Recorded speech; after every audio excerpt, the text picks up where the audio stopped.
As you heard from Torian there, Defense Secretary Pete Hegseth is in the hot seat for the second day in a row. He is facing questions from members of the Senate Armed Services Committee about the war strategy in Iran and his department's $1.5 trillion budget request. And just moments ago, he was asked about his firing of senior officials. Listen. Did the president direct you to single out female and black officers to be dismissed? Senator, of course not. And as we've emphasized at this department from the beginning, the only metric is merit. Members on this committee and the previous leadership of this department were focused on social engineering, race and gender in ways that we think were unhealthy for the department, focusing on those things, making decisions based on those things. Okay. In President Trump's War Department, we make decisions based on only one thing, merit.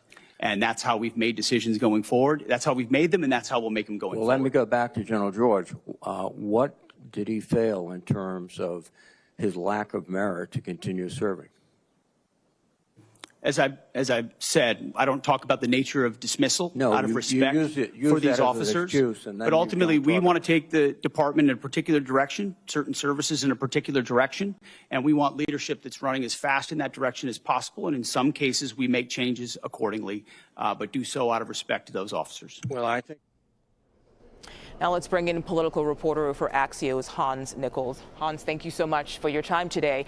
What stood out to you so far from what you've heard from Hegseth? Oh, mostly the consistency with what Secretary Hegseth said yesterday and what he's saying today.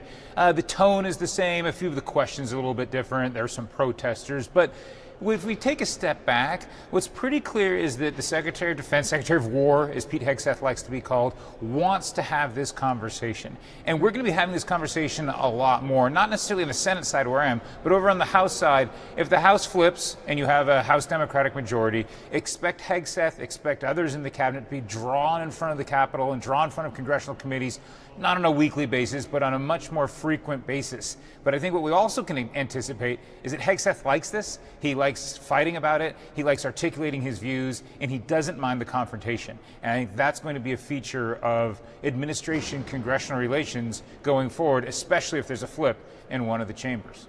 Yeah, and Hans, I think it's important to note that while he doesn't like the confrontation and he speaks very strongly as he talks to those lawmakers, there is still that $1.5 trillion budget request. Do we know where things stand with that and the likelihood of that even being approved? I don't suspect it'll be that high, but look, we have about 6 months to go through what we call here the normal appropriations process, and you want to get everything done before the end of the fiscal year, so 5 months. I guess that puts us at the end of September. If my math is right, they're always dicey when you do public math. The bigger question is if they don't quite get, if Republicans and their congressional allies in the White House don't get to $1.5 trillion, what other tools do they have to plus up the Department of Defense's budget? And they've got this thing called reconciliation. And that's what they're doing right now to get about $70 billion to ICE and Border Patrol because Democrats won't fund it. So they've sort of opened up, there's a debate here on whether or not they've opened up a loophole into the filibuster, and so you don't need 60 votes in the Senate. It's going to be really hard to get 60 votes in the Senate for $1.5 trillion for the Pentagon.